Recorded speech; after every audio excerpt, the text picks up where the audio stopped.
Hello গিন্নি, সামনে তো পুজো। বাংলাদেশ থেকে 1000 টন ইলিশ উপহার আসবে। তোমার হাতে সর্ষে ইলিশ খাবো, গরম ভাত, সাথে নেবো এক পিচ মাছ। একটু মাছ ভেঙে ভাতের সাথে মাখিয়ে মুখে দিলেই কি এমএলএ দাদা, বাংলাদেশ থেকে একটা সেটা ভাঙা খবর এসেছে দাদা। দিলে তো গরম ভাতে পানিটা ঢেলে সবে মাত্র গরম ভাতের সাথে সর্ষে ইলিশটা মাখিয়ে মুখে দেবো। আরে দাদা, ইলিশ থাকলে তো সস্তা ইলিশ খাবেন। এবার তো বাংলাদেশ থেকে আর পদ্মার রূপালী ইলিশ উপহার আসবে না। সে কি? তাহলে আমরা পদ্মার ইলিশ খাবো কিভাবে? এর প্রতিশোধ আমাদের নিতেই হবে দাদা।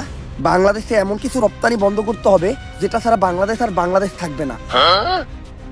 সেটা কি? রাজুদার পকেট পরোটা আর তরকারি। চলুন দাদারা, আপনাদেরকে একটা খবর দেই। বাংলাদেশ থাকবে না, থাকবে না বাংলাদেশ। আজকে আমি শোকাহত, আজকে আমি চিৎকার করব না, আজকে আমি রাখবো না। বাংলাদেশ থাকবে না। বাংলাদেশের জেলা চট্টগ্রাম, ফেনী, কুমিল্লা কোনোটাই থাকবে না। বাংলাদেশের চিকেন লেটে আমরা কুকুরের মতো কামড়ে খেয়ে ফেলবো। থাকবে না বাংলাদেশ। এই যে রাজুদার তরকারি পরোটা দিলাম না রপ্তানি বন্ধ করে, বাংলাদেশের মানুষ এখন হাঁকবে কি করে? বাংলাদেশের মানুষের তো রাজুদার তরকারি আর পরোটা না খেলে হাগাই ক্লিয়ার হয় না। বাংলাদেশ থাকবে না, থাকবে না, না হাত দিয়ে পেরে মরে যাবে। থাকবে না, বাংলাদেশ থাকবে না। মিলিয়ে রাখুন, থাকবে না।